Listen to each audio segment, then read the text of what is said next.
gonna do in this place? You're talking about the things you like to do. Cheers, bro. Cheers, my brother. Cheers to everyone watching. You guys know the joke. 3, 2, 1. Welcome to Infinite Downloads, a place where nothing is off limits and everything is possible. Sit back and enjoy an interesting conversation with my best friend Ernesto Amador Gonzalez. Yes, sir. He's a little bit nervous, and I'm totally not nervous either. But let's start with your age, weight, and your height. My social security number is 6. I'm kidding. So I'm 26. I was born November 11th, 1998. 11-11. He's a special one. Yep. Mexico City is where I was born. I came out here when I was 7. Met this guy when I was 15? No, I met him since middle school, but whatever. Graduated high school, moved to LA, lived out there for 4 years, and now I'm in Vegas working as a sous chef for Thomas Keller. I don't even know how that happened, but we're here. Started from, whatever your first job was, now to working in one of the most prestigious kitchens alongside Chef Thomas Keller. And, you should see how when we both walk into a service, a place of service, any restaurant, how well respected he is, how well respected I am, because my time here in Miami, I've spent working in restaurants, also having fun, traveling. I'm 25 now. There's a big reason we're doing this podcast. We have tried to do this podcast, me and him. He's been my travel buddy through Spain, through Iceland, and I brought all my equipment. We're going to do this podcast, but we never end up doing it. Never got around to it. So the reason he came, which I didn't really know, I'm leaving June 10th, and we'll get to why I'm leaving soon, but I'm leaving June 10th. And he called off, and he came to Florida. And when he got here, he was like, yeah, we started talking a little bit, and he was like, everyone was asking me why I was leaving. And he was saying, because I'm going to go visit my friend to send him off, and it's going to be his last time. He's going to despide de me. And I was telling everyone, shit, we just have not seen Ernesto. He's going to come over to Miami, and we're going to fucking, just all get together. But it was low-key for me, because I made the decision, I was supposed to do this when I was 17 to do my future and everything. But this is the helmsman guide for the United States Coast Guard. I signed a contract for 4 years. My rate is a boatswain's mate.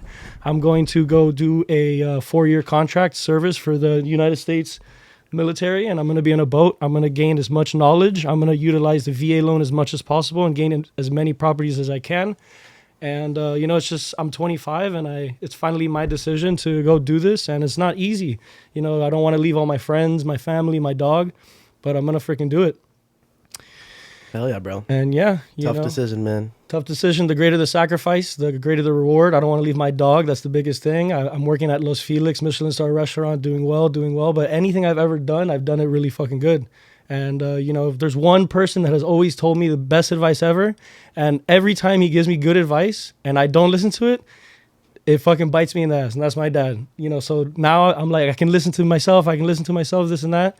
But he's like, dude, you can't make a hard decision in life based off of your dog. And second of all, bro, there's a good man in you. This is going to bring it out of you, go do it, go become a man, utilize what they're giving you and go do it. So, it's a lot of reasons in my mind for me not to go, but I'm going to go do it. The only man that wants to see you do better is your father, man. And that's when you said that, he said that to you, it resonated because exactly. And, we mess around, we're drinking a beer and we're hitting this nicotine vape. We're not freaking, we are not, this is not our lifestyle and stuff.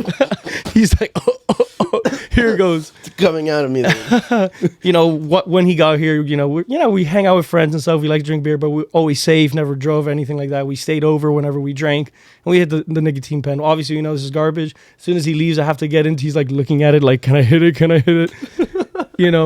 I do not do that shit, but I don't talk about it like that either. So, as soon as he leaves, I'm pretty in shape. I was really into yoga, but I have to really get to it and get my body in shape, get my knowledge right, and do this. And for the record, this is not the last podcast. It better not be. The opposite. My content's only going to grow. I have a dream of, doing content. And, when I was 17, I was supposed to do it because my dad was pushing me to it. And my decision for me not to do it was because I thought I was going to be more successful if I didn't do it.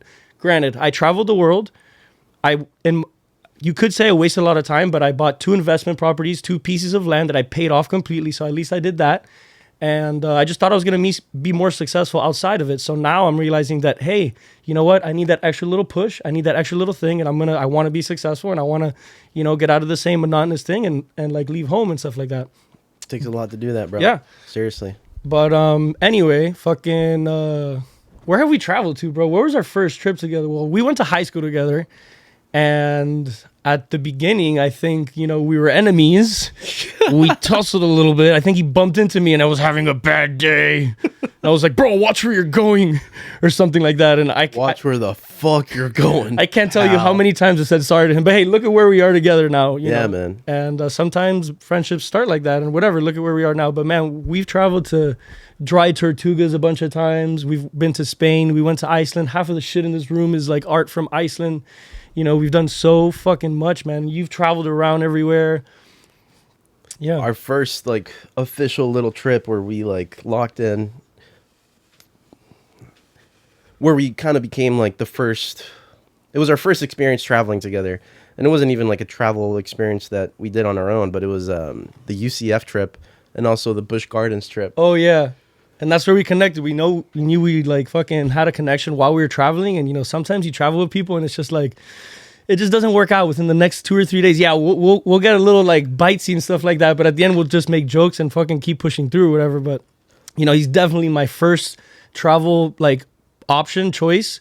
And first of all, the only other person that can do it, because you've had your shit in order. You've been working all the time. I've been working all the time. We deserve it. And, the Iceland trip, we planned a year ahead. That was who else do you know that you can say, hey, I'm going to do this a year ahead? I'm like, I'm the planner. He's the one that brings the vibes, the energy and everything like that. But I'm the planner. I'm there. I planned a month-long trip a year before, and everything was flawless. We didn't hesitate. Perfect. I would just be like, yo, send me $3,000 today. Tomorrow, send me $2,000. All this shit. And man, we killed it, and those experiences have made us. And my dad always used to tell me like, hey, traveling is the best form of education. He'd always push me to do school, do this, do that. But he was like, hey, but whatever you're going to do it best. If you're going to be a garbage person, pick up the garbage the best. And he would always tell me, if you're going to travel, like traveling is the best form of education. He always sends me the song by Johnny Cash, I've been everywhere, man. And, because I fucking have been everywhere, and I'm even going to go more places with the Coast Guard because it's going to really fucking put me all across the world. And, it's going to like, test me a little bit because I'm a little bit more free, a little bit more open. I don't like conformity and like order and stuff like that, but I'm going to put my tail between my legs and utilize it in the way that I'm supposed to utilize it, It's hard. Mm-hmm. Kind of the same thing for me. The past 2.5 years have been my military / school, like, yeah, I graduated from college. I did this, but the pandemic hit and it made me realize, I think it made a lot of people realize, what are we even doing here? Like, we're just working to not enjoy ourselves, So I was, not enjoying myself, not having a good time. I had just gotten my degree, but then the world shut down. Degree in what? I can't believe I don't know this. I'm your best friend. Arts and humanities, brother. I know what that is. So I can be like a school teacher or whatever, but okay, it's not where I was heading, right? I was originally trying to get my degree, my bachelor's in film production. Okay. I was in LA and that was what was cool at the time. I was really into visited videos. You a couple times in LA. Yeah, but like I said, the pandemic hit and I realized that I was only following in footsteps that I thought I knew, right? Like my dad has been in the industry. Let's talk about your father. Shout out on No Puedes Jugar Boxeo. Yes, his name is Ernesto Amador, right? Yeah. Subscribe to his channel. Talk about it a second. No Puedes Jugar Boxeo. Yeah, I mean, he was the one that showed me all about that behind the scenes world. Ever since I was a kid, I've been in studios. I've been watching him like record. I'm very familiar to all this, but behind the scenes, right? So that's what I thought I was going to do when I was in LA. Just be a producer, be a cinematographer, or director or whatever. But those, you're never defined only. It's never too late to, do, what you're meant to do. And you're never that one thing. I consider myself to be so many things, and, a lot of people talk like, damn, you're gone for 4 years. And it's not that. Like, I'm going to do a change for 4 years and it's going to enhance who I am. It's going to be one of those extra things that when I'm older, I can talk about, and I'm going to carry that knowledge of the boot camp, like everything, I think it's going to, No, it's real. Like every day I'm at work, I I realized I'm not going to be there forever, you know? Like, I'm not going to be the sous chef at Bouchon forever, right? Yeah, So but damn, sous chef, man, from where you started, there's only 5 out of how many back of house workers, there's 180 employees, front of the house, back of the house, but there's only 5 sous chefs, and it's a testament to my work. I've been busting my ass for the past few years, and Yeah, man. Like one day, Chef Peter, shout out Chef Peter Clark, CDC of None of the Bouchon people Bistro. we're shouting out are gonna watch this. Maybe my dad. Yeah, I hope your dad watches. He will. He will. Yeah. Let's blur out the vapes. Es nicotina. Sabemos, por favor. No nos cosquillamos. Correct me. Cerveza y vape. That's Y it. nicotina. Yeah. No, but what was I saying? Yeah. Chef Peter Clark called me into his office. I thought we were just going to talk about the trip I had just won. I won a trip to go to France and work in some of the best kitchens out there. That was huge. How many people applied and you got that shit? Yeah. Yeah, I mean, it's the whole company. The whole TKRG, Thomas Keller Restaurant Group, has so many restaurants. He has Per Se in New York, the French Laundry in California, Bouchon in Miami, California, and in Vegas where I'm at. And all the employees get an opportunity to win a $5,000 scholarship. And I was lucky enough to be one of the people picked. And Chef Keller, Chef Peter, they both guided me through the process and picked a restaurant in Lyon for me to go work at. And you also had to write a paragraph as to why, right? A 500-word essay, yeah. What was the summary? And as to why you thought? So it was peer reviewed a few times, but the final review was just, I want to go to Lyon, where Bouchons come from. A Bouchon is a French bistro. French casual food, classic. It's where, a lot of the techniques for the rest of the world's food come from. Exactly. Wow. So I wanted to go learn, since I work at a Bouchon in Vegas. I wanted to go work in the Bouchons Lyonnais over there, So I did. I worked for MOF, which is, I'm going to butcher it. I don't speak French. Milieu Ouvrier de France. But what that means is they spend 4 years. It's like a military training. And if they fail that test at the end of the 4 years, they have to do another 4 years. Holy shit. It's not like you can just retake the test, right? Wow. So you have to wait for another 4 years to be able to reapply yourself to that test. And imagine the chef that I worked for failed the first time he tried. Are you serious? Had to tell his wife, he had kids already, he's going to dedicate another 4 years of his life to this title. It's not even like it gets you anything other than a recognition as being a chef that knows it all, basically, when it comes to French cooking. And that is such a prized possession to them that it's even like punishable by jail time to fake that you're one of those guys, right? Wow. They don't really take it serious. I don't think anybody's ever gone to jail for it. But it's real, So it was really That's cool awesome, to go. Congrats, bro. Yeah, I'm super proud of you as a friend, and that's all I want ever, to be around people that push themselves, and I want people to, my friends around me to do good, man. I really do. And yeah, man, I think we're both on the right track. I think we're both doing good, and who knows, like, what's gonna come at the end of it. I hope that with our service, natural abilities and instincts, some people are there and they're just moving and they're just doing what they're doing. But we're there and we are meant to be here. We understand it. We live and we breathe it. For a lot of people, it's a job. For us, it's like, for me, it's a passion. Exactly. I get so angry at work. I get so happy at work. I've cried at work. Like it's what I do, And hell yeah, it's awesome. Hell Seriously. Yeah. Hell yeah. And just talking about the success in our lives, it's this weekend, this Friday at Samuel's, it was awesome to see how far all of our friends have come, right? Yeah, so this Friday, last Friday, what's today? Sunday. 2 days ago. Today's Monday. You're leaving today. Oh, fuck. That's right. I leave in 2 hours to Vegas. Yep. So our best friend, Samuel Feldman, another inspiration to us. He was in the Navy. And, he has his own house. He has his own cars. He utilized the VA loan to buy properties for 0% down at a fixed mortgage interest rate and rent them out. And, he provided his home for us, and we threw a party, for me, for Ernesto, and everyone came out. We all shared love, memories, experiences, and it was just like the best possible, farewell. And sometimes, like you go through life and you're blessed and everything. But like sometimes those nights, and that night was like, I just sat back for a second. I'm like, wow, look at how, how much of an impact, our lives have made and everything like that. And, look at how many people came together for us and for me, for you, and just the vibes were there, and it was awesome. Each and every person on this earth matters, man, and suicide is a really big pandemic, and it takes a lot of people's lives because they think it's the best. They're just in a bad place. Their mind is sick and stuff like that, and I want to become like a person that's an advocate for like, damn, man, like, you never know what tomorrow is going to bring. Seriously. I mean, I want to do something in the service industry with you. I want to make something with you. I want to be a comedian. I want to do this content stuff. I want to get involved in real estate. I just want to do so much, You want to do it all. I want to do it all, man. Because we can. Because we can. Exactly. No, what you were saying, when we're 40, 45, like, we'll be looking back at like, yo, you remember when I was working at Bouchon? Yo, you remember when you were shipping out to the Coast Guard? Yep. Remember that night at Samuel's? Yep. Yeah. These are all just... Yeah, I realized at a young age, and I have a post, remember we went to Oaxaca. We landed in Mexico City. They're like, the only car that's available is stick shift. I'm not to put you out there, bro. I don't know how to drive stick shift yet. Yet. I'm the only person who knows how to drive stick. So we had to take an 8-hour drive to Oaxaca. So I had to drive all the way over there.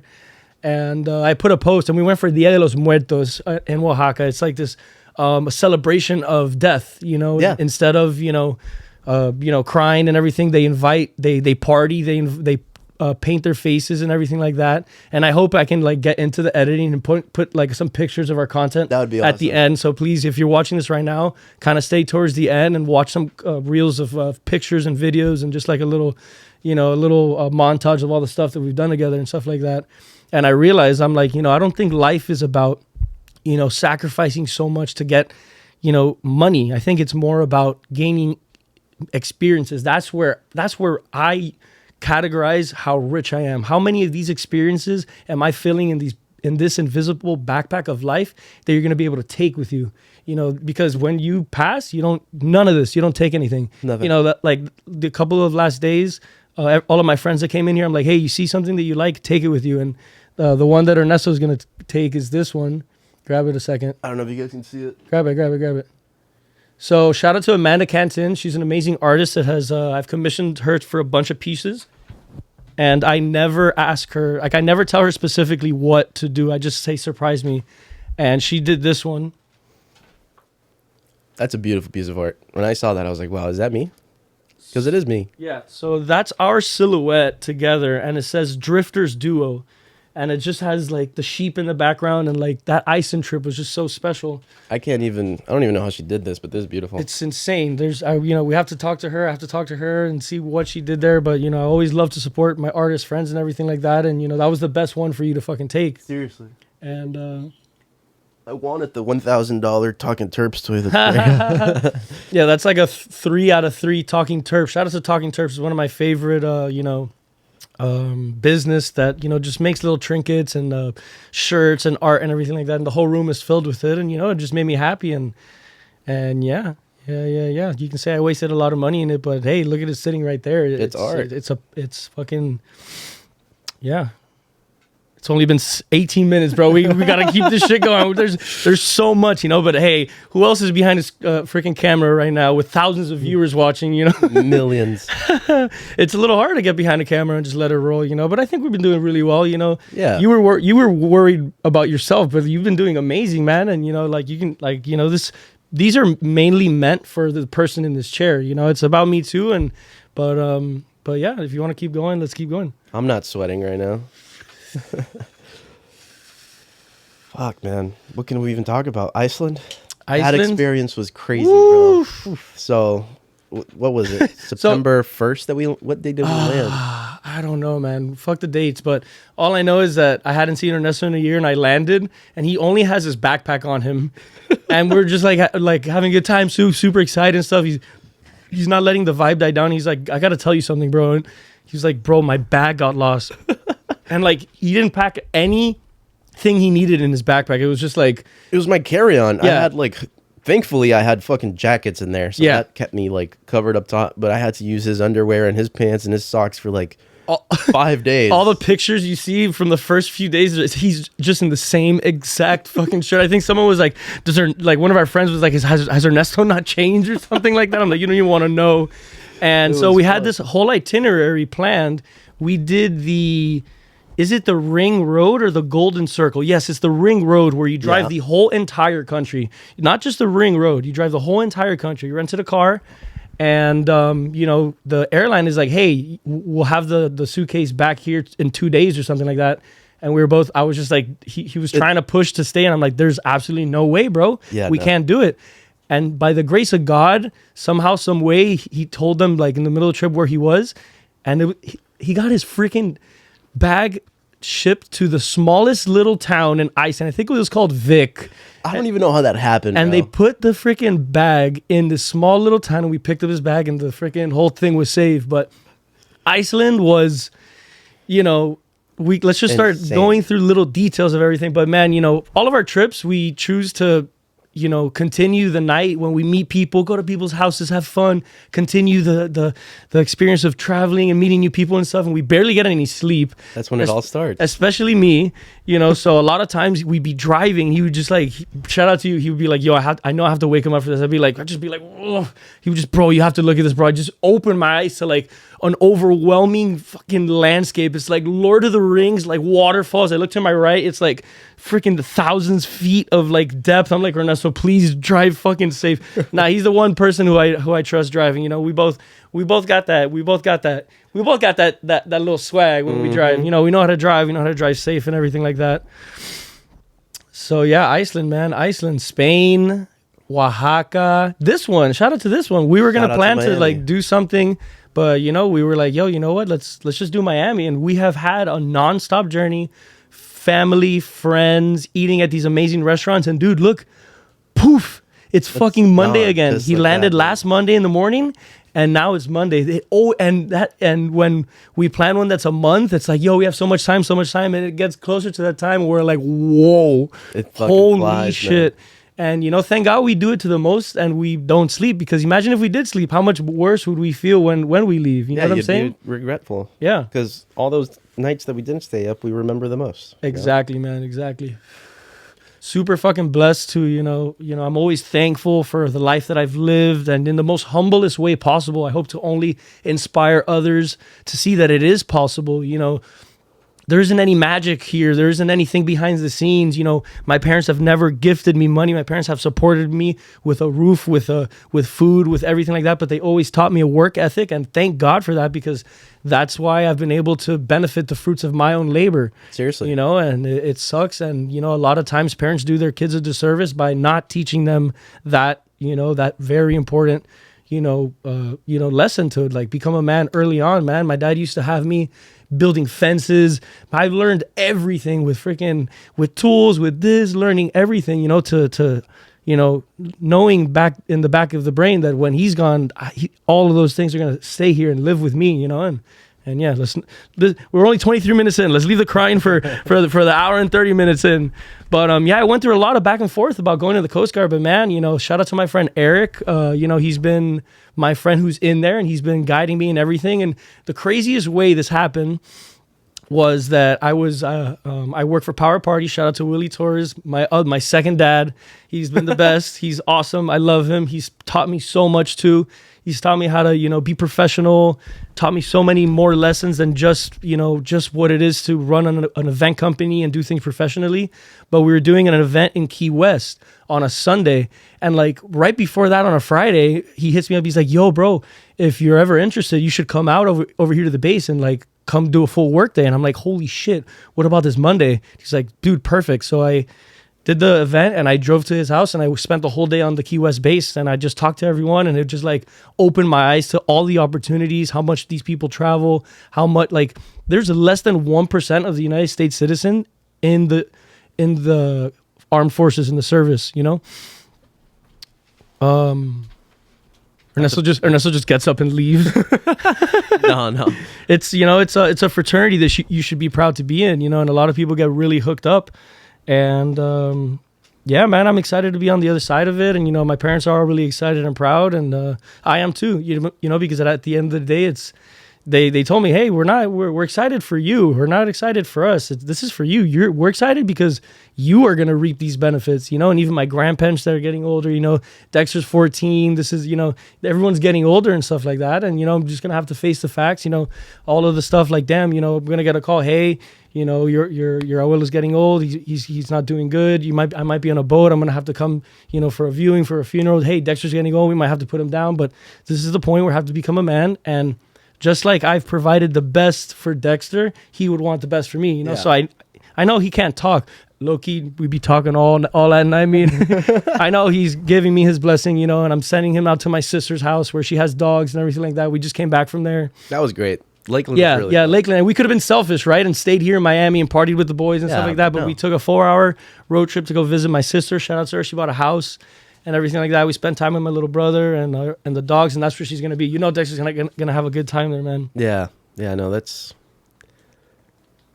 everything's changing, man. Yeah. It hit, because we're, like you said, we're 25, 26. Yeah, man. It's that time. I'm not out here, eating shit too much, but just, my dad, I was about to push the dates back a little bit, and I told my dad, he's like, dude, you didn't talk to me about that. You should have talked to me, because I would have told you that was not the right thing. You're listening to the devil, like, go now, become a man. Like that was not the right call. He was like, the restaurant is gonna be there when you fucking get back.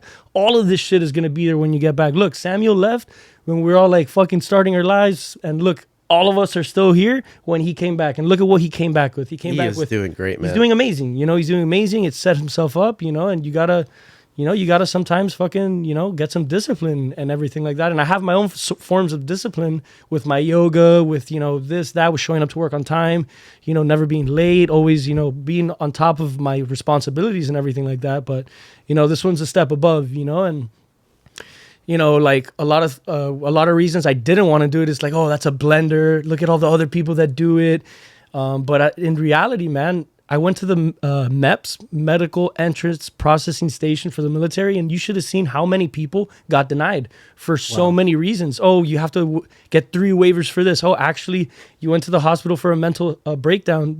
You're permanently disqualified. That's it? Yeah, if you have a mental breakdown and stuff, I mean, don't quote me. I believe this is what happened, and they listed the disqualifiers. If you have like HIV or any sexually transmitted disease, you're permanently disqualified.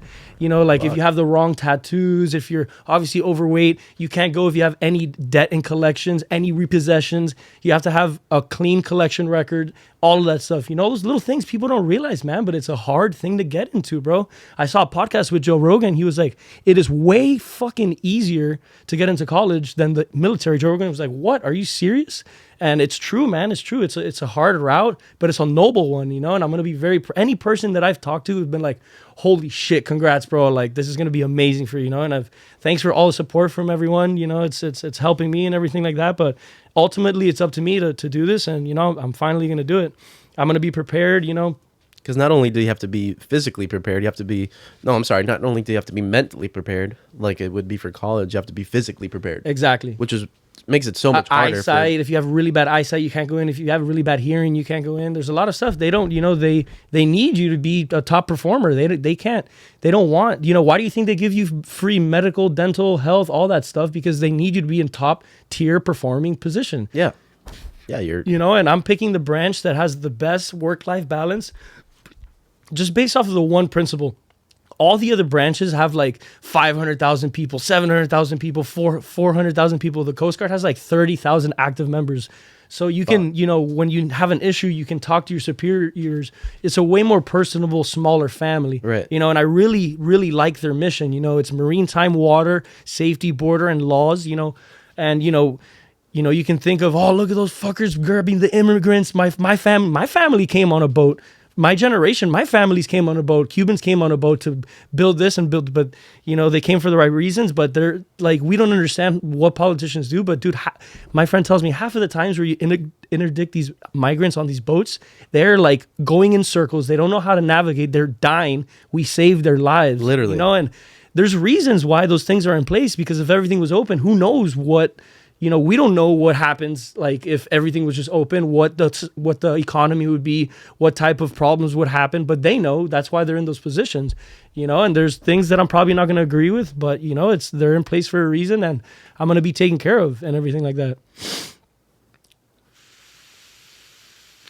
Let's just sit in silence and hear the sounds of the vape. So this is St. Jude. Let me see if I have, oh actually, where is it? Keep talking, Ernesto, so they don't get bored. He's got a lot of trinkets. So whatever. This is St. Jude. St. Jude is my father's like favorite guardian or saint, and this is Saint Michael the Archangel battling the devil. I don't know if everyone knows the story about that, but my saint is Miguel, and this is the tattoo I want to get on my arm.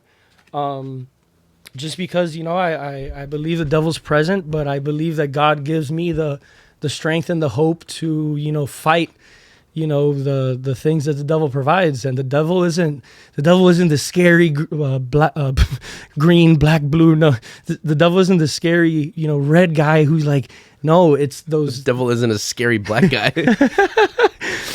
We're going to cut that one out. No, I'm kidding. So it's the devil's all the temptations that you want to give in. And God is the strength that you have to use to beat that, you know, greed, gluttony, you know, wrong decisions, having to make those hard calls, you know, and yeah.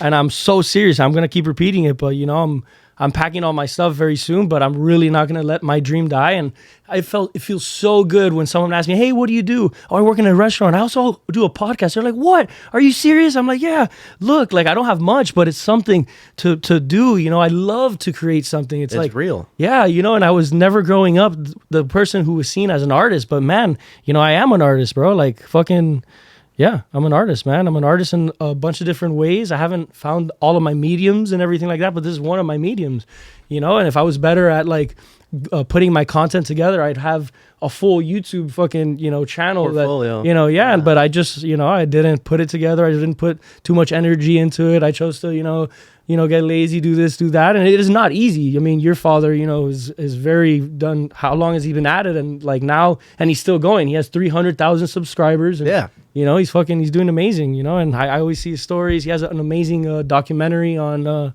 YouTube that I watch every once in a while. We watched the other day. That's good. Yeah, he's doing great, man. And I was listening to a podcast last night on the way over here, and we're all cooks. You know, I was listening to Jose Andres say how we are all cooks.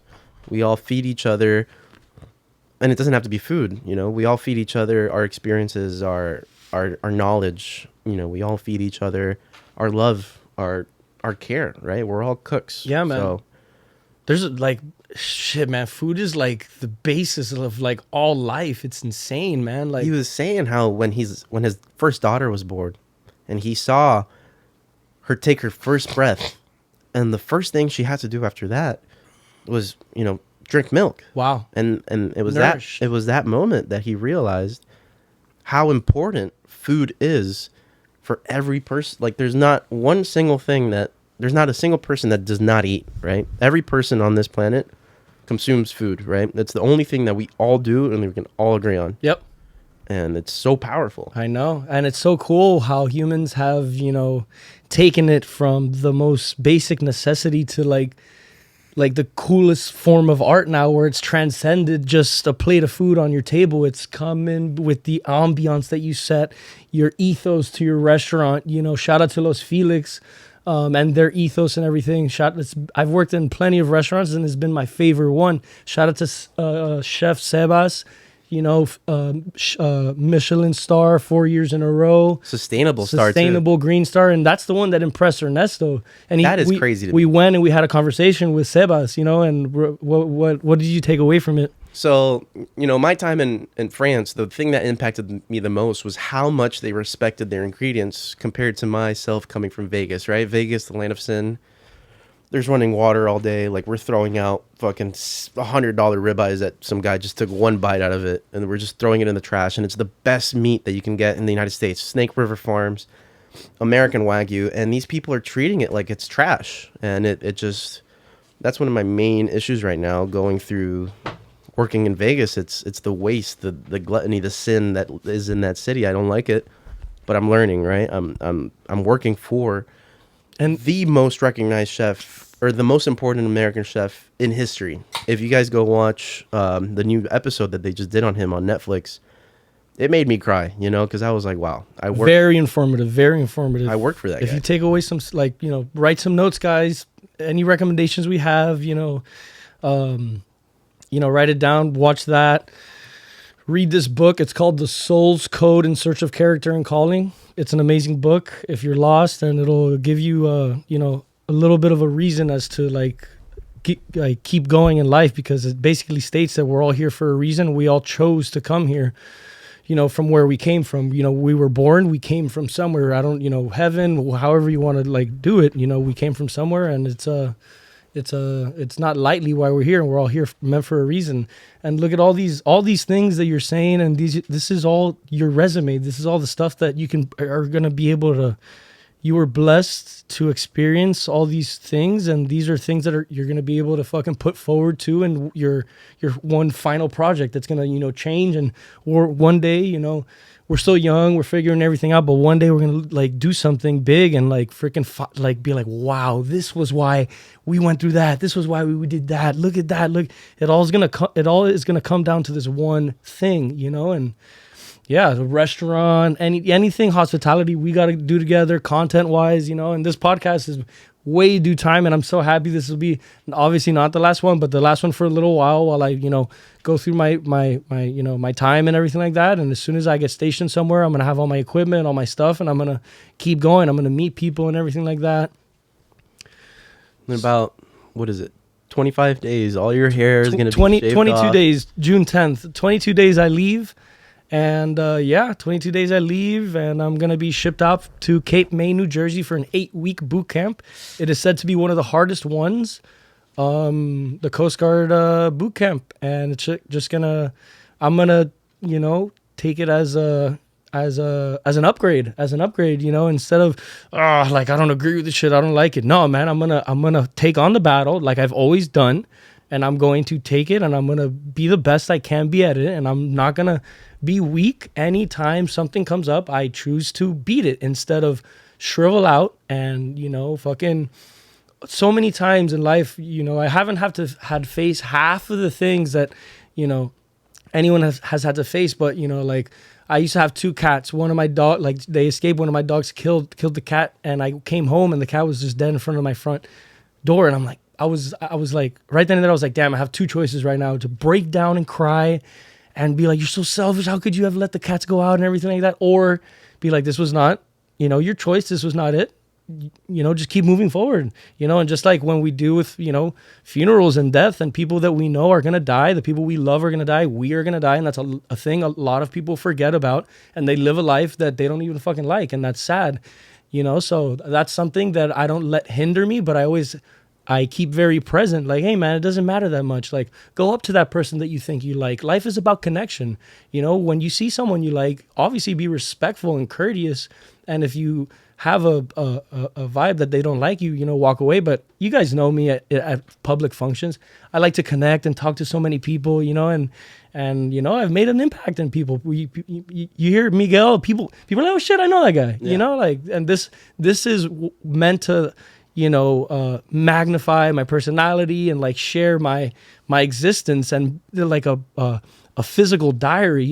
How many times do you see a YouTube video that you saw that was posted 15 years ago, and that's how many times do any of you have a 2-hour long video of you being yourself, of you talking, of you sitting here where you can look back and God forbid you pass or whatever like that, and people can go back and look at it, be like, wow, look at him, look who he was, look at how happy, look at the things he said, he was himself, he was, that person, But back to St. Jude. St. Jude is the patron saint of hard cases and everything like that. Well, that's St. Michael the Archangel. Oh, this is St. Jude, and that's St. Jude.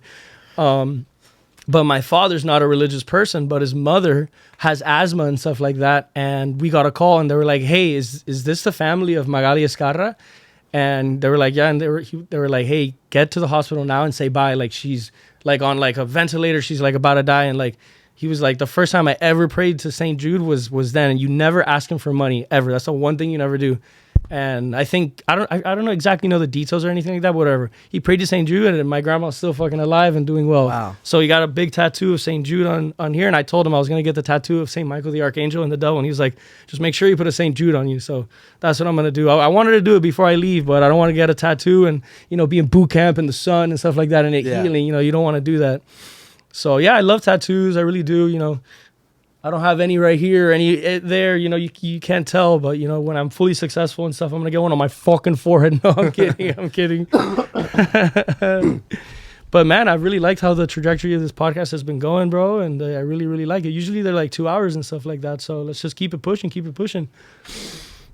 What else do we got? What do we got? What are we talking about? What do we got? I mean, the food we ate this week, dude. Maddie's. Aritamay, that was one of the best experiences I had. You guys had to go there. Seriously. While it's still a residence there. Yeah. That was amazing. Bouchon, if you guys are ever out here. If you're ever out in Las Vegas, just say at the door, code infinite downloads, you get a fully comped meal. Nah, definitely that is a dining experience that will change your life. Oh my God. How could we forget? Oh, yeah. What is this right here? What is this right here? That is a milk carton that you can get in Iceland. It's their regular milk, but they bake in that carton. Excuse me. They bake a bread underground with Icelandic lava rocks. Like they have a place where they bury a hole.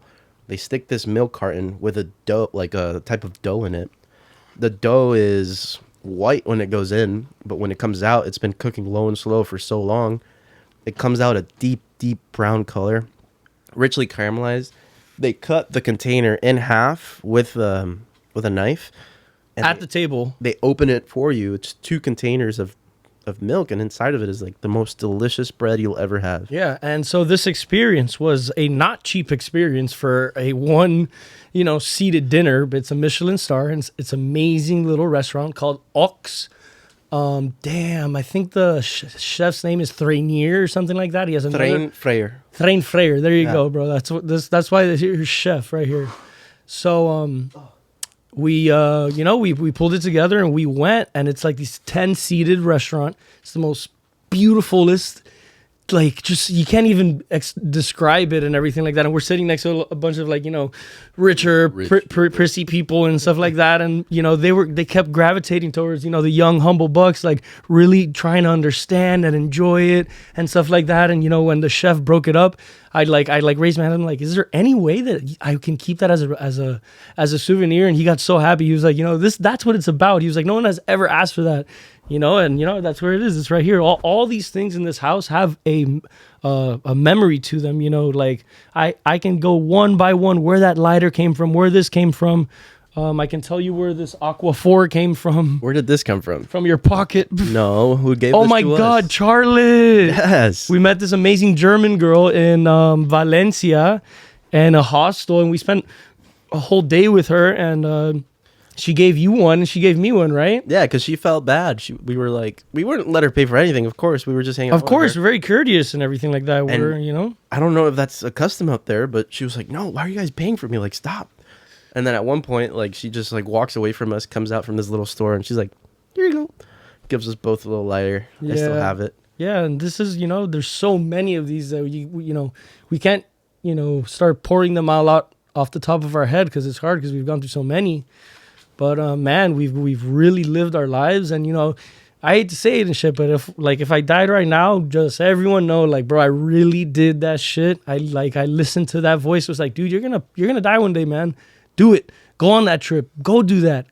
I have, and I'm not comparing it, but man, just looking back at all the pictures and stuff, I have lived so much life, so much blessings than a lot of other people because I've worked really hard and I've pushed past it. And a lot of times where it's like, dude, it's really hard to jump right now. It's really hard to jump right now. Buy the ticket, figure out what comes after. And man, what comes after is like God's fucking giving you all these presents along the road, along the journey, keeping us safe, keeping us everything like that. And, giving us these amazing experiences that we can sit here and talk to, and yeah, man.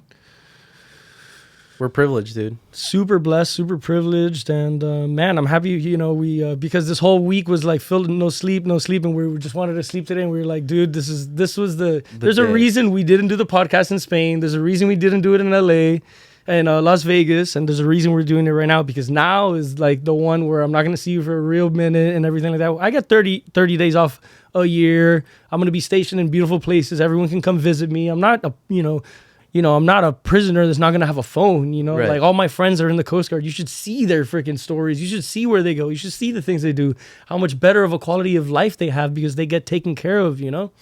And hey, if I like it, I do 20 years. I'll be freaking 45. I'm 25, and I'll live with a pension for the rest of my life. And then I can really fucking travel and do everything like that. And, you know, my recruiter halfway through, he's like, hey, I'm transferring over to this other recruiter because I'm retiring. And I was like, what? You're retiring, bro? You look like you're 20. He's like, I'm actually 38. He's like, I'm retiring. And I'm like, what the hell? That's insane, dude. you know? So That's the goal. yeah, bro. you know, now are the times where you have to make hard calls to, you know, because you don't think 45 is coming, but it's going to be there. Just like Monday got here, bro. Exactly. Just like Monday got here. You got here yesterday, bro, basically. And look, the day is here now. Yeah. You know? It's amazing, man. Yeah, yesterday, I mean, just eating at Culver's and seeing that, I had never ate at Culver's before. I don't know if it's available in Vegas or not, but Definitely not. I don't think so. Nah. So it was just, it hit me, you know, like, And you pulled in there randomly. yeah, literally, I was like, wow, this is a family-owned, excuse me, I am so clogged up right now. Yeah, we've been sleeping, not sleeping, drinking, and like freaking smoking. These things are horrible for you, by the way. I do not condone nicotine vapes. They're like Chinese-made chemicals and stuff like that, but Yeah, whatever. I fucking hate those things. Let me get That's why my voice sounds like this. My voice is shot. And also the screaming and fun and laughter and everything like that was passed around at Sam's. This is my 1 week of fun, and then I'm back to work. Yeah, you work tomorrow or what? Yeah, Me literally. too. I work tomorrow as well. My last day at Los Felix is June 6th. I ship out June 10th. And yeah, you know, we got to do what we got to do. But we were justified in this little journey. And, you know, it was up to you to, hey, yo, are you calling off? Are you calling off? Hey, yo, I called off. It's going to happen. Let's do this. Picked them up at the airport. And, you know, we know how to have fun, bro. I just see a glimpse of Ernesto, and I just put my horn down as hard as I possibly can in the middle of the airport at like freaking in the morning. I'm just like beeping and shit. Ernesto's like getting super red and like, oh my God. I beeped like actually way too long. I'm like, all right, let me stop before like all the police officer come over here getting drawn. looking for a problem. Yeah, man. Wow, dude. This mic is so close to me. It's cool to be in the little headphone land and stuff. A lot of people haven't heard themselves on a mic and stuff like that. It's a cool little vibe. Yeah. No, I never knew I could hear myself. Yeah. No, of course. Well, we can turn it down and we can take off the headphones, but like it's not it. You know, you get put in this little, you know, safe space where it's just you, your voice, and the voice of, you know, Ernesto. Yeah. And, you know, all my stuff in this room I never got all this stuff for this podcast. You know, all this backdrop was here before the podcast started. And Literally. look at how cool the podcast's backdrop is. Like, This is a perfect backdrop. yeah, right? You know, like you see this backdrop and like You don't think it's a podcast set. yeah, and you but you know it's mine. You know, there That isn't too, another yeah. one that's like this. Like you see these things, and you know we can go one by one, but there's so much, you know, art that was made by people. I have fucking this little guy. You know, I've just supported artists everywhere and stuff like that. And you know, we've freaking rented vans. We've traveled the United States in it. Let's We always forget one trip, and yeah. what we're forgetting let's right now. go down the list really is quickly of Utah and Arizona, Joshua Tree. yeah. We rented an escape camper van and we went. Oh my god, to the like all of the freaking national parks. I was hanging off if you've ever been to the Horseshoe Bend, I did the picture where you just hang your feet off of it and dangle it. Miguel was about to pass out.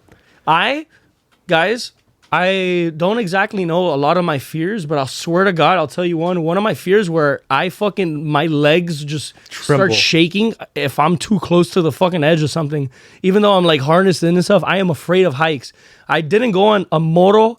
It's called Moto Rock in Yosemite or Yosemite or Sequoia. I don't know which one it was, But my ex-girlfriend at the time, she went on it without me because I just couldn't do it. And I stayed back. And you know what I did? I'm like, I'm going to stay here, but I'm going to follow you. I followed her with a drone, like in the safeness. I just followed her with a drone. And that was one of my biggest regrets. I never knew you were scared of heights until that trip, bro. Yeah, bro, it really gets to me. I don't know why. It really just does. They just freak me out to the point of like it's an irrational fear. I know it's a safe journey and everything like that, but it paralyzes me, you know. And everyone has those fears, and that's why I understand and I don't judge people for fears that I don't have, you know. Are you gonna have to jump out of a plane?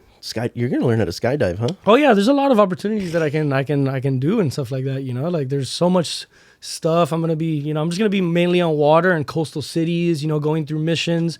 We go through 180-day missions to, you know, interdict drugs and migrants and enforce laws in the open waters and stuff like that. Make sure fishermen are, you know, playing by the rules and everything like that. And you guys roll up on them and like check their fish. And yeah, absolutely. Okay. Not more like the smaller. We're like talking industrial. Like open water, like we have like a bunch of ports, cities that we go to, like Colombia. We work alongside the Navy. We go all across the world. The Coast Guard is not the United States. The Coast Guard ships are on every single body of water in the world right now. Wow. They're in Bahrain in the Middle East. You know, they're everywhere. They go on all these missions along the Navy. They go everywhere. They go to Antarctica, to Iceland, and then they'll go everywhere. Any place where you can put a boat to, we get there at one point because we're patrolling. We do missions, you know. And obviously It's not easy to be on a boat that long and stuff, but hey man, I'm here. I'm willing for the sacrifice, and if other people have done it, so can I. You know, that's always been my motto ever. I know what it's like to be on a boat, dude. Those dry Tortuga boats had me dying. Yeah, man. He has to watch the road in a car, and we were remember whale watching, bro, in freaking Iceland. You got sick and everything like that, but man, we saw whales in Iceland. I felt like shit. I cannot do a boat, man. Yeah, I can. That shit does not affect me at all. All. I can do it. But those boats, bro, they're called cutters, man. There's these little cities in these freaking boats, literally, bro. Like they have these levels and they have bunks and stuff like that. Gyms and everything. Yeah. It's crazy. It's really cool. They set you up, and you know, this is. You know, it's not nothing new. The Coast Guard's been around for a very long time, and they perfected it. And honestly, I think it's a really good time for me to go in. You know, the morale is good. I think, you know, I don't know. I think it's a good time for me to go in. Whether it is or not, I'm still fucking going. So I believe it's all happened already. You know, like I think my life, this podcast, this conversation is done. Yeah. I hear you. Yeah. Yeah, my dad says that too. I don't know exactly. I agree with that, but I also agree with like the butterfly effect. If I put this beer here, like, you know, something else is going to happen or whatever, everything. But I also believe in that. My dad's like, oh yeah, I can't speak Spanish right now. El librito ya está. El libro ya está escrito.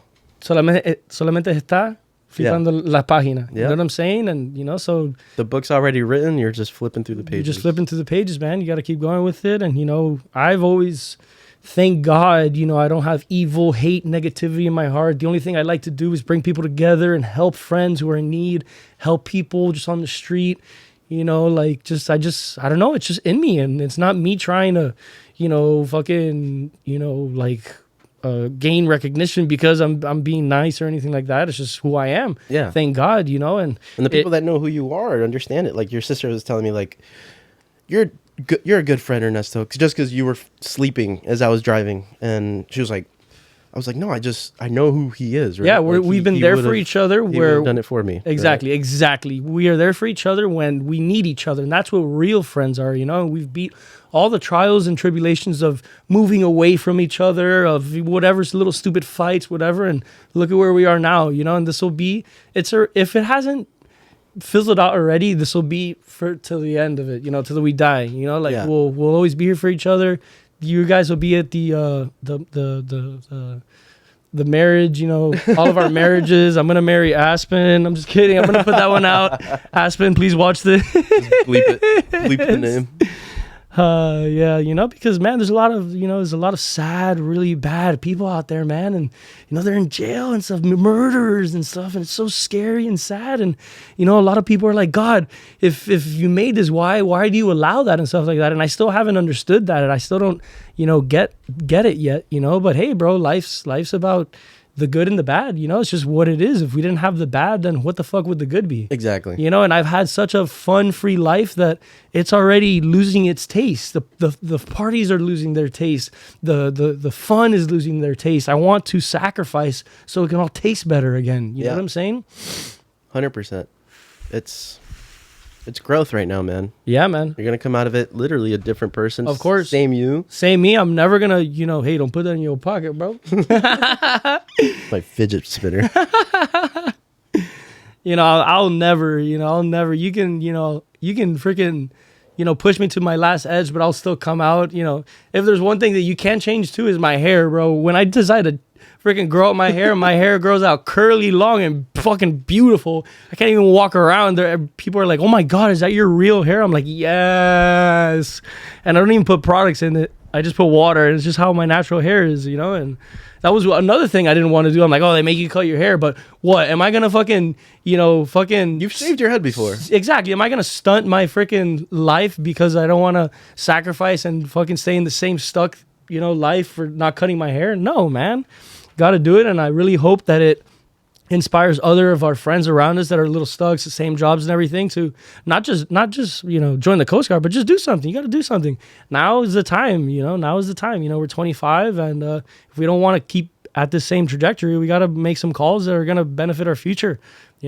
Going back to that Culver's conversation, we pulled into there, and I had one of the for random. Literally, I was just tired, and I needed to just. And Culver's to me, I love Culver's. I freaking love Culver's. And I meant to tell him, bro, we have to stop at a Culver's. But I was sleeping in the back, and I just pull in. We have this amazing burger, and I'm like, wow. Well, actually, he doesn't just pull in. This motherfucker drifts my mommy minivan. I've been asleep for fucking 4 hours, and I'm in one side of the van. I wake up, I start twirling around, I hit the wall on the other side. I'm like, oh fucking God. I just look out the window and there's a cop right there. And nothing like, bad. Nothing bad. And Ernesto, I don't exactly know what happened. Like, what the fuck happened? He's like, everything's good. He was like, don't worry. Thank God I look like a lost dad right now. Not an idiot. Yeah.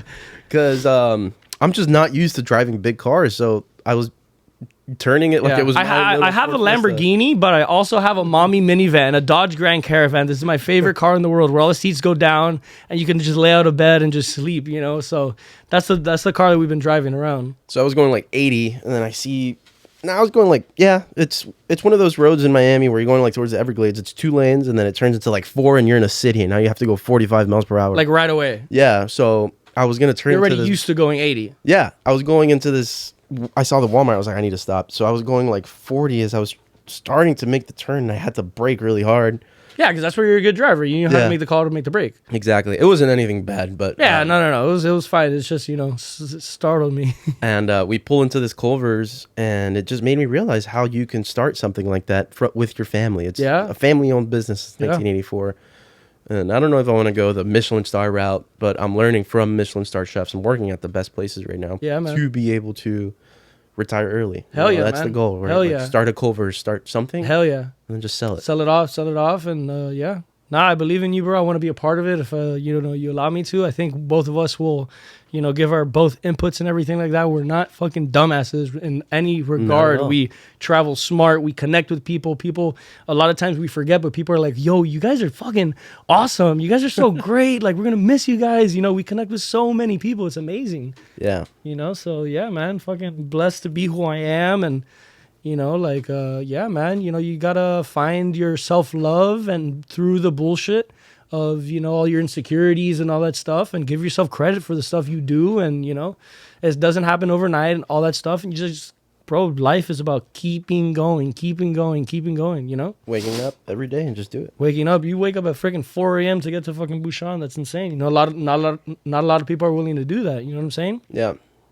Yeah, the hours are crazy. I mean, I'll get in at 5 a.m. Some days I won't leave until like 8:30, 9 p.m. This guy served 1,000 people for brunch on Mother's Day. 1,200. 1,200 people. And how many hours were you open for? 8 to 2. That's a 6-hour service, and then a 5-hour service, 5 to 10.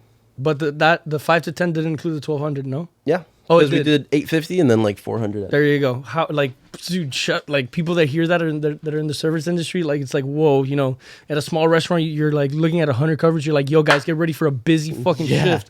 So for a couple people to feed all that amount of people perfectly, and you know, it's just this amazing, you know, machine that works together, and you know, there's nothing better than working a service and having not a single piece of food get sent back.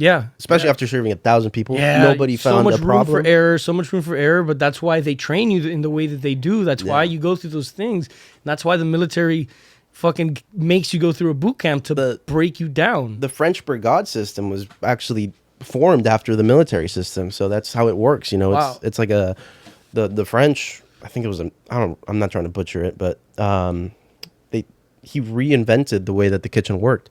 So at the top was like your chief or your general or whatever, and that's the chef, and then it works in a pyramid, and that's how the military works. And it's a system that was brought over into the kitchen, and it changed the way all the kitchens work today. Wow. But now, you know, we're moving into a new era where, you know, chefs like Sebas are working with just 2-3 guys, and it's a very different experience, and it's still Michelin starred. Yeah, still providing the same, you know, outcome, the same service. Seeing that kitchen in that Michelin starred restaurant, it is smaller than this table. Yeah, I was like, hey, yo, this is the chef, you know, everything. We don't want to, you know, intrude too much because it's such a small kitchen. They're busy. But one of the chefs was like, yo, come over here. Yeah, they liked my shirt. I was wearing a mushroom shirt, all like the different mushrooms that I love. Peely, one of the owners, Josh Heckler's wife, came up to us and they were like, oh, I really like your shirt, you know, because they are very big into mushrooms. They buy their mushrooms from Paradise Farms in West Palm Beach, you know? Yeah, all their stuff.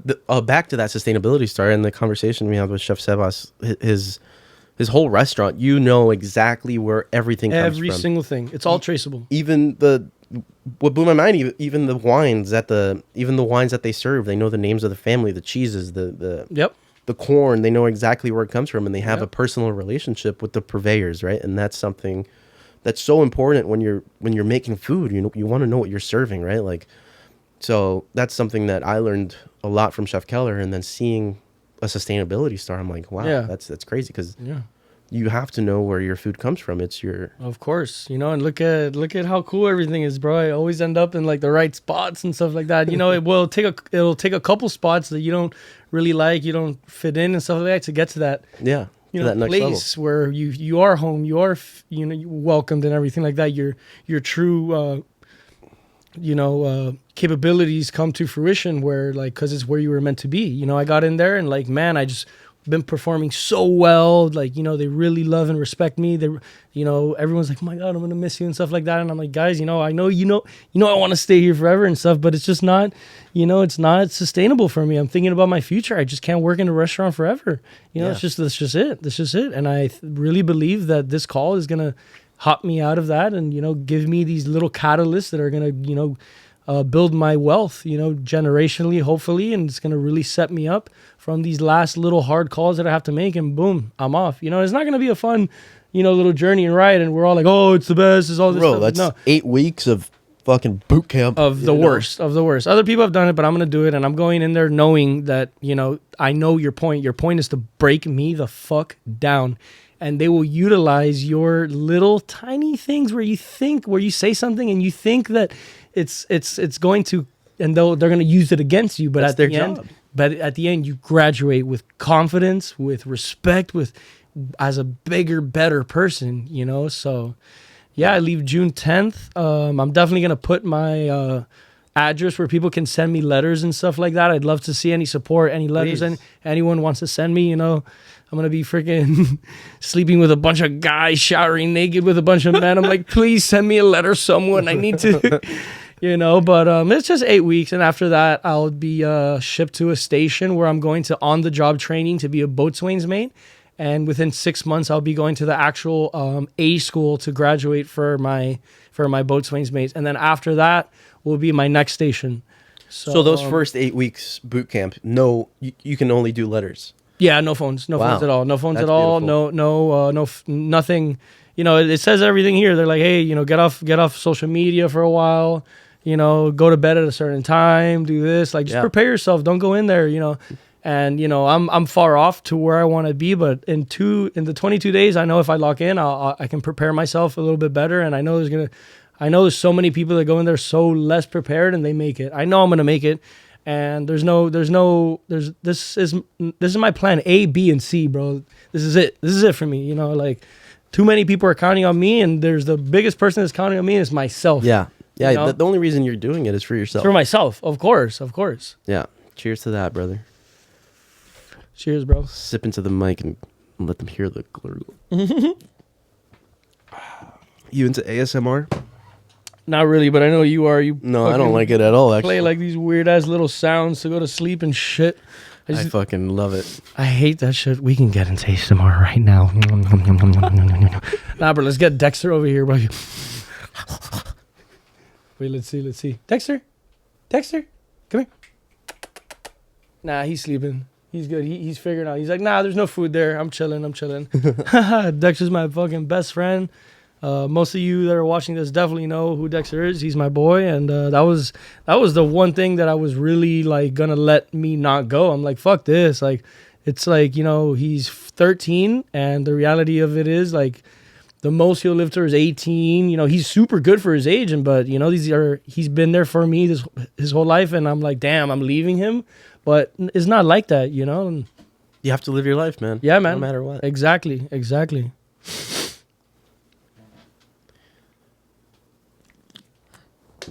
How fucking great is Miami? Yo, I've been to the beach like a bunch of times this whole year, and we went to the beach like 2 or 3 days ago, and it was like the most perfect fucking beach day ever. No seaweed. The water was so calm, so clear, no wind. It was just absolutely perfect, man. Like, It was perfect. to live here in Miami is like such a blessing that a lot of people like who are just born here that they just like forget, you know, they just let it slip by. Yeah, you really don't know what you have until you're not there anymore. Exactly. For me, the biggest culture shock, because I've lived in really green cities, and literally green. Like, you look around and you see trees. Miami Lakes. Yeah. No, like, I've lived in really green, really pretty cities. I Sorry. I was born in Mexico City, and you've been in Mexico City. Yeah. It's gorgeous. Mm-hmm. And I've driven in Mexico City. that's and not gorgeous. There better. I wish there's a special fucking badge that said I survived driving in Mexico City in a fucking car that's stick shift that I'm not too comfortable with, man. And first of all, there isn't a fucking traffic light Anyway. There's 14 wheelers, 18 wheelers, like right on top of you, trying to get in front of you. There's like people with their shirts off and shit, just like, give me a fucking penny and I'll like guide you to here and shit. I'm just like, people, they're trying to talk to me. I'm like, everyone shut the fuck up. Just shut up. I got this, okay? I did it. I fucking did it. I don't know how the fuck I did it, but I will tell you right now, that was the hardest test to my driving. I should earn a fucking little Mexican fucking tamal on my driving license because god damn, that was hard, bro. Like that was my test. But you know, man, anytime I go through a hard thing, I know how to calm down. I know how to you can either break down or fucking, you know, bro, we're very powerful people. Our minds are so powerful, bro. If you know how to fucking utilize it, bro, and you know, like, so many look at all these stories of people that were like about to die, but they pushed past that last little second and then they made it, you know. And man, you know, you just gotta keep going until you physically can. And even when you physically can't, you can, man, you can. There's always a route. There's always a way. Whenever you think you have to call someone for help, what do you think they're going to do for you? They're going to do the same thing that you could do. Yeah, maybe you don't have the knowledge and everything. And I'm not saying to call for help, but just know that you can do it too. You know, you don't have to rely on other people to bail you out if you find your own power and everything like that. Yeah. The kitchen taught me a lot of that, you know. Yeah, man, yeah. And you're in a higher spot, you know, you have responsibility, you know. Why do you think not everyone is in that position? Because you had what it took, you know, and you continue to have what it takes, you know. Can't believe I'm taking you to the airport soon. No, man. It's crazy, but hey, man, I couldn't have asked for a better, like... Seriously. Wow, man. Like, we've gone to ice... They already know everywhere we've gone, but this trip, we were planning, like, yo, where are we going? We were like, yo, why don't we just do Miami? Literally. Man, we did Miami, and oh, my God. I haven't been here in a little over 2 years already, and man, did I miss it. I mean... one of the best trips we've had, man. Yeah, honestly, seriously. I mean, this is where I grew up. 7 to 18. That's where you grow up. That's where you grew up. Yeah. Yeah. So People ask you where you're from. You are from Mexico City, but in real reality, you spent your most transitional, pivotal years here in Miami. yeah. At heart, this is where I'm from. And I love it. I miss it. I don't know if I'd ever move back, but I definitely need to leave Nevada. Yeah, man. I live in the desert, and it sucks. Oh yeah, going back to that, the biggest shock for me was driving from LA and just slowly seeing all the green fade away into just shriveled up, shriveled cactus dry. and all the same colors. And it's taken me about 2 years to start finding the beauty in it and all the different red hues and the brown hues. It started being pretty, but I just miss the green. Yeah, man. I got to go to a different state. Yeah, a lot of people say that if you live next to a body of water, it does something to you. If you live in the salt air, it does something to you. It matters what you have around you, heals your you. reality. Will Smith was talking about this because he has the privilege of being able to wake up wherever the fuck he wants. He can take his jet and go wherever. So he says that him and Jaden are so different, and there's different places in the world where their energy just aligns with that specific location, right? For example, I don't know, I'm just talking shit, but there is a video where he's like, Jaden can't do Miami, he won't wake up, or his energy's not there. Wow. But we'll go to New York or this place or that place, and that's where you belong. Yeah. Right. That's crazy because I see all these people that, have surpassed the issue of money and the trap of money that you beat it. You can literally do anything you want. Wherever you want. They're like, oh, they're living there? They're living in, Arizona or something. I'm like, wait, why would you live there? Why wouldn't you live over here? Because that's where they belong. Exactly. Yeah. Exactly. And, you have to travel around to figure out. To find it. Well, yeah, man, For me right now, the place I think resonates most with me is Mexico City. No I'd love to go back there and live there for a year. It's changing right now and becoming so something pretty. it's getting a lot of recognition. A lot of people are gentrified. Yes, it is. It is because of what? Because of the beauty that was never, figured out is being exposed, and people are like, oh my God, this is where it's at. Let's all go there. And you know who's changing so much of that? Taking away all the propaganda of all these foreign countries being like, oh, you shouldn't go to China. You shouldn't go to Mexico. I show speed, man. Streamers, bro. Streamers, man. I would love to fucking stream. I would really love to stream, man. I want to stream. I want to act. I want to podcast. I want to travel. I want to go to the Coast Guard. Actually, I don't want to go to the Coast Guard. Let me text my recruiter right now. Yeah, man. Nah, I really. This has been so good. I'm so happy you did this podcast, bro. In Seriously. so due time. I can't wait. Actually, I can't wait to freaking.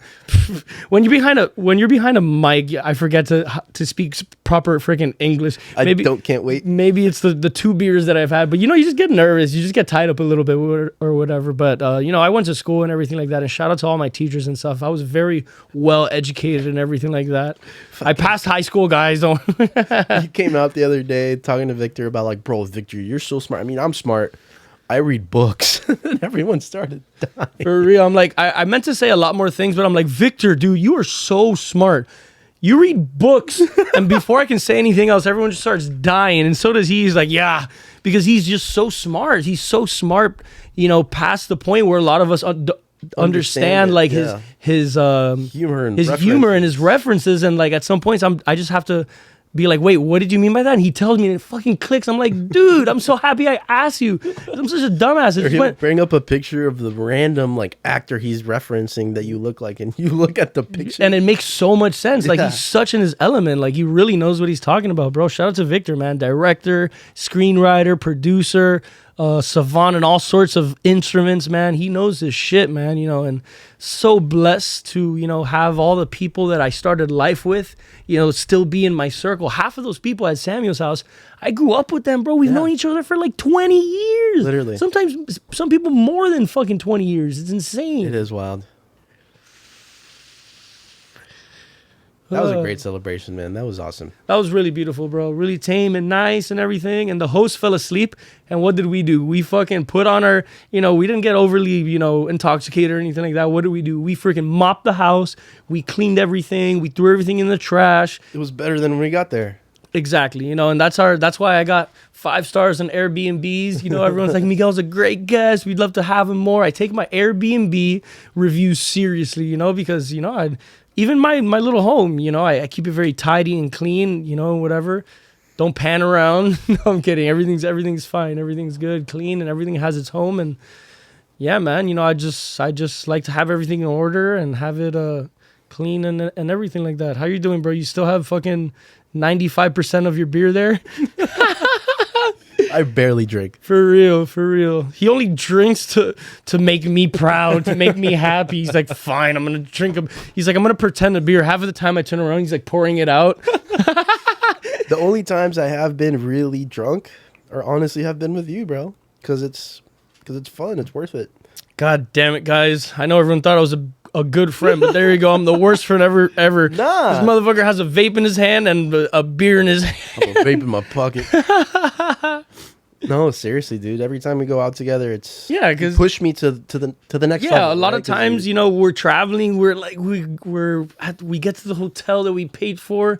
It's like 9 p.m. and it's like, bro, the best thing that we can do for our bodies right now is go to sleep. But fuck that, we're going out. You test it as much as you can. You wait for me to take a shower and get ready, and you turn around and you're like, and I'm like, nope, not with me, buddy. Get the fuck up, dude. Let's go. And those nights were the best fucking ones. I don't remember the day that we were about to go to sleep. Exactly. I remember, bro, Iceland. That is just the prime example of that. Yeah, that trip was just way too much. And anytime I tell someone Iceland, they're like, I show them the pictures of like, we're in like fucking mineral spring water freaking hot tubs, and we're just looking at the fucking northern lights and shit, and we're like, what the fuck? We're what two is actually happening dumbasses right now? from fucking the 305 from Hialeah, and we're here like, living like fucking Justin Bieber, bro. Like, we've had these experiences that Justin Bieber went to the same Airbnb. Yeah, that we the stayed Airbnb. at. It's like it's an estate. It's just, He's basically our friend now. we know him, bro. Everyone knew. Shout out to the guest. He just pops up from the bottom here. He's like, hey guys, fucking no paparazzis, no fucking. Haley Bieber is in the bathroom right now. The bathroom is where the fucking camera is. I have a really large room. Don't worry about it. We can move our hands. Move comfortably. We can and move not our hit hands anything around right and not now. hit anything. It's like, dude, don't touch that. It fucking costs $1,000, and it's just like this little fucking toy. This whole room is like dominoes, just waiting to happen. For real. It's fucking hilarious, man. I would not be able to live in this. I would knock everything down. I'm like an Aleman. Yeah.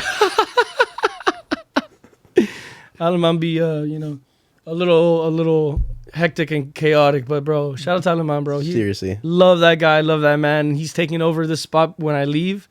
So yeah, maybe you're gonna see some podcasts happening over here, Different backdrop.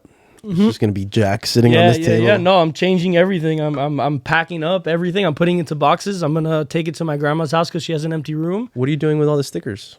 I'm taking them all off. I hope to do a video. I want to do a video of me Of when you take it off. Yeah, just like a little vlog. You could buy like a journal and stick them onto there. Really? Like I'm not gonna throw them away. I'm not gonna throw them away. Exactly. Yeah. I'm gonna put them flat and gonna keep them, flat. But once I take them off, the stick is gonna be gone. That's why you can put them on A journal that has stick on it, or already? like an art book or something. Got it. I'm gonna do what I can with the last fucking 22 days I have left. It's just a lot of stuff that I need to do. I need to do this. I need to do that. I need to do that. Everyone's like, what? What's your list of things you need to do? I have it. I totally wrote a list already. I know everything I need to do. You need to pack up your house, and that's it. That's it. No, I have so much more things to do. Don't tell them that's all I need to do. Nah, yeah, I just have to pack up my house, get everything in order in the terms of like where I need to put it. Pack properly for the Coast Guard, buy all the stuff I need because What do you need to buy? You need to buy a certain color of underwear, a certain color of socks. You need a Black. specific razor. It says it all here. I don't know. I read this already, so I know it all. But yeah, no, it's more like emotional, like baggage and stuff that I need to like Get rid of. Yeah, like say bye, like to fams and friends, and like part ways with this emotionally, not so much physically. Like finally say bye. I've been living here since I've been 15. Wow. So 10 years. Yeah. So this is a very near and dear to me. But What am I gonna do? Raise a family in a 4-foot box? It's time, bro. It is time, man. It really is time, bro. I'm excited for this, man. And yeah, bro, it's gonna be so fucking good, bro. We gotta keep going. Let's go to 2 hours. Let's go to 2 hours. What time is it right now? Yeah, I was about to say. My phone is behind you. 333. That's nice. I saw that number on the way over. 333. We need to leave at. When do we need to leave? You want to go get something to eat? Want to get something to eat? All right, let's go 20 minutes. Bet. Yeah? Let's just sit in silence for 20 minutes.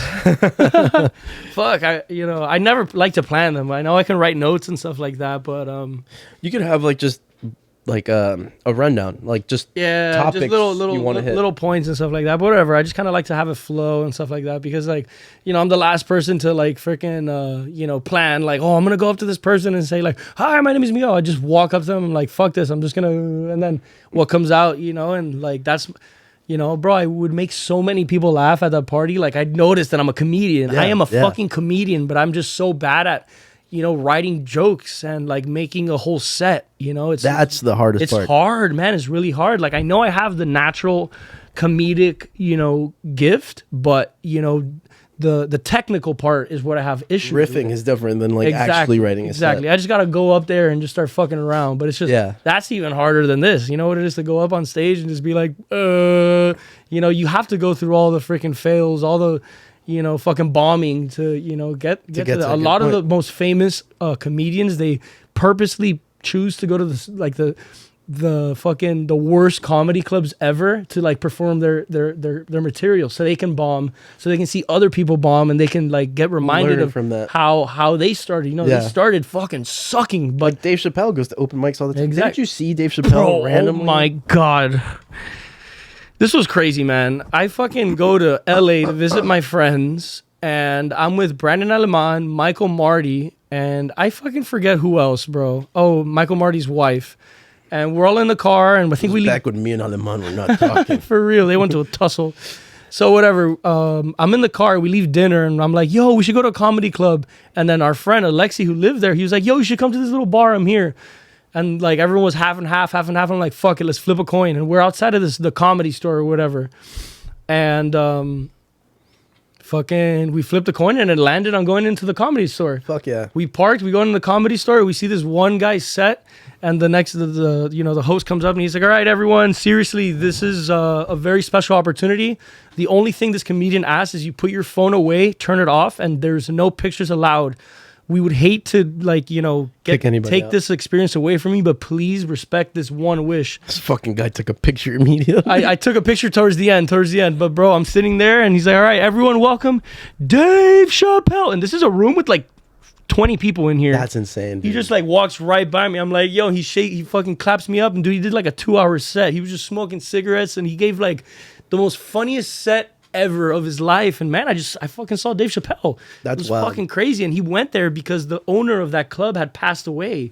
No, that night? Minty, Zinzi, whatever. No, Mindy. Mindy, yeah. They always talk about Yeah, her. she's the queen of comedy. Yeah. She's the one that gave everyone their stage. She was the stage, their stage start. person Yeah, or she was the something. one who owned that club, and she passed away three days ago. And he was like, wow. He was like, I'm here for her because she was the one who, she was the mother of comedy who let me, who opened up my branches and my career and everything like that. And for some fucking dumbass reason, I'm just there randomly sitting there, and there's a reason I'm connected to comedy and stuff like that. And that's what I want to fucking do, Yeah, man. Talking about comedy, I was listening to Theo Von and the Mark Zuckerberg podcast. That shit was hilarious. Oh my God. He was talking about his wife. My favorite one is the Chillionaire. I'm going to grab one more beer, and once that beer is finished, we out. Bet.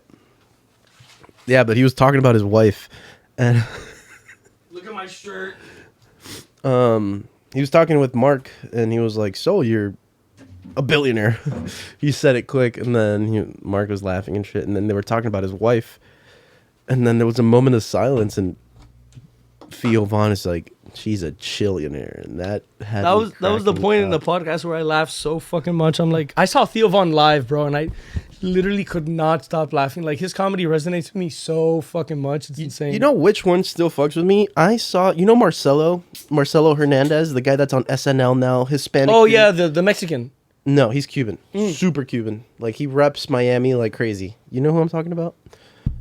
Not Marcelo. Domingo. You know, you've seen the Domingo skit on SNL? No. Whatever. He's huge now. He's like Okay. a huge comedian. All the girls are like fucking all on him. I swear, dude. Well, I want to be a comedian to the girls.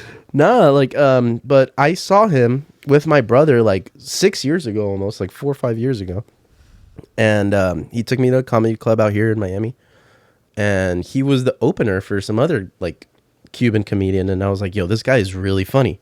I really liked him. I think I took a picture with him, or my brother. I took a picture of my brother with him. And dude, like 4 years later, he's one of the biggest comedians in the world. Like, he's on SNL. Wow. Fucking one of the actual like residents there. Yeah, man. And you know, this takes me back to the Charles let me get my phone really quick so I don't butcher it. This takes me back to that Charles Bukowski quote that's like, I'll read it really quickly. While Ernesto hits the vape. Charles While I recharge my body. Bukowski quote, keep going.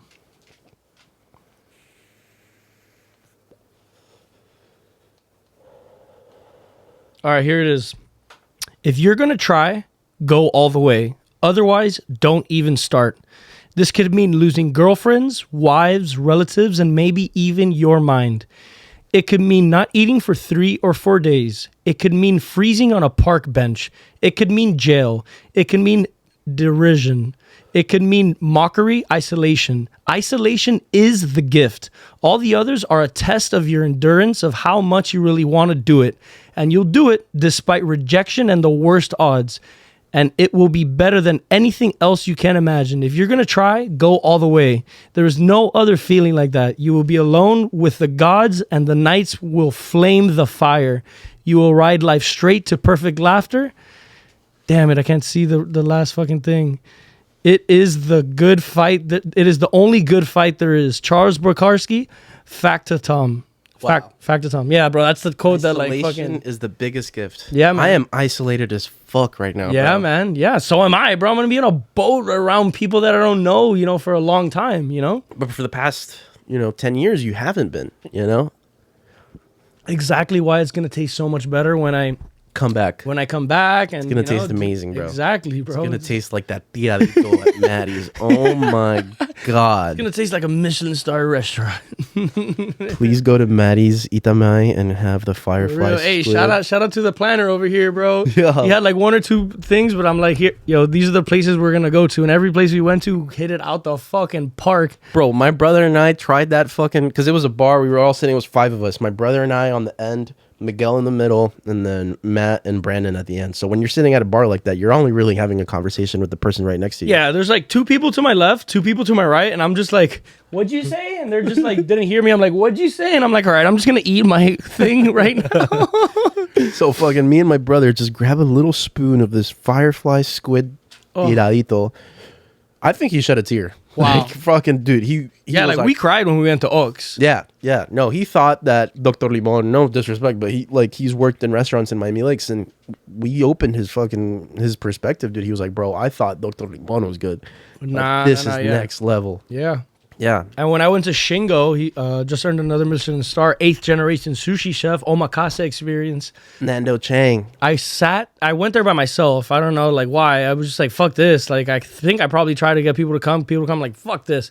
But I'm like, if there's a ticket tonight, I'm going to buy it. There was one fucking ticket. No, you know what it was? They posted on their story. It's usually booked a month and ahead. And they're like, hey, we have 1 seat available tonight. I'm just like, immediately like, fuck it. Do I have enough? Boom. I do it. I show up. Everyone sits down and I sit down and there's 2 seats next to me. And little did I know, fucking Nando Chang, the executive head chef that started Itame, sits right next to me with his wife. We're connecting for the whole entire time. And at the end, he's like, yeah, I'm a chef too. I'm Nando Chang. I'm like, what the hell, bro? You're like, Nando fucking Chang. You're Nando fucking Chang. Like, I follow you. Like, I've seen all your shit. That's wild, He's bro. been on the fucking Action Bronson. Yeah. Fucking, what is it? Action Bronson. His His food show. show. Fuck it. Fuck it's delicious. Yeah. Yeah, Fuck, that's so, delicious. we connected. I have a picture with him and everything like that. And, like, we were low-key connected because his wife is in the event industry and she knows my boss, Willie. They've done stuff together and stuff like that. It's wild how small the circle is, because I posted a picture of Maddie's, and one of my former coworkers in Vegas was like, yo, did you see Nando and did you see? I'm not trying to disrespect the names, but like he mentioned his wife and another person. Yeah. And she sent me a picture with them in Vegas. I was like, dude, this circle is so the circle's small. industry, and imagine if you're a shithead in the industry. No, Your reputation and your legacy. Créate fama y acuéstate a dormir, bro. That is the biggest saying ever, bro. You know, bro, create your fame and then fall asleep. People know you as who you, like what you did, what you provided. You know, when you see the other people on the schedule, you're like, you already know what type of shift you're gonna have. Yeah. Oh, this guy, you know, we're working meat station with Octavio. Yeah, you know, we're gonna have to work with this guy. Damn, bro, he doesn't bring it to the table. You know, if you're gonna fucking be there, you might as well be there, man. Like what's the point of fucking, you know, being a shithead and yeah, you don't like it, bro, but you're here. You might as well give it your best, give it your all, and fucking go for it. You know. We're gonna have to fucking. We're gonna lose so many. We're gonna lose so many followers because we're vaping. We're actually sponsored by Geek Bar and all the Chinese people that make fucking millions of these.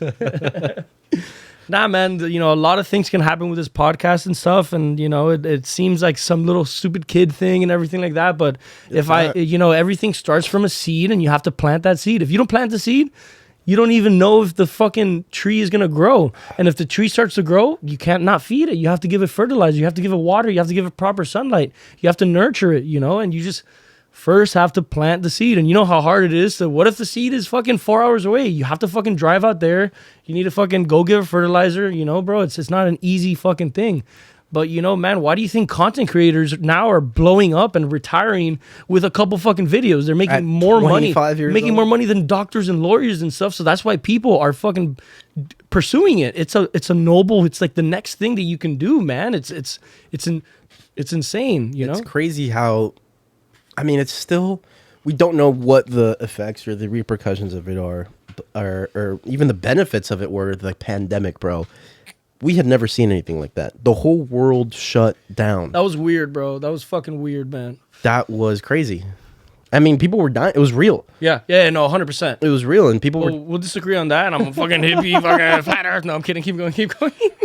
I mean, people I know died from COVID. I know. Me too. And that shit's fucked, but, you know, there's so much that I'm not educated enough about to even comment on it. I'm not even gonna start, but... Don't worry, bro. There's only 22 people that watch this podcast. We can say whatever the fuck we want and no one's going to care. Yeah, I don't know. Yeah. You know what? I think an hour and 30 minutes was it. Let's do our breathing exercises. Ernesto, Ganesha. I love you so much as a brother. That was a perfect dap up. This was a perfect dap up. I'm so excited that, you know, we did this together. I'm excited to know you, bro. I love you. I love all my friends and family. Thanks for all your support. Shout out to fucking Infinite Download. Shout out to our guest, Ernesto. This is not the last one. You guys will fucking see us soon. Let's fucking go!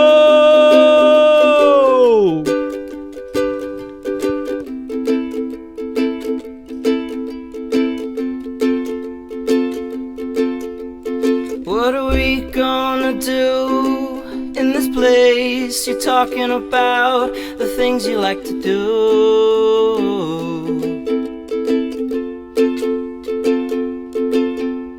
Sitting in Costa Rica, drinking wine with Miguel Esquerra, and we'd fly so high. What are we gonna do in this place? You're talking about the things you like to do. I'll move.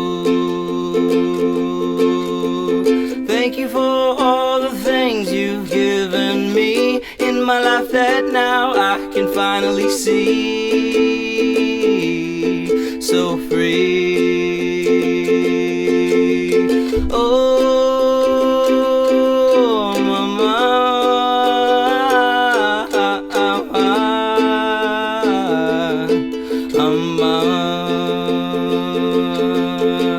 Sitting in Costa Rica, drinking wine with Miguel Esquerra, and we'd fly so high. Oh,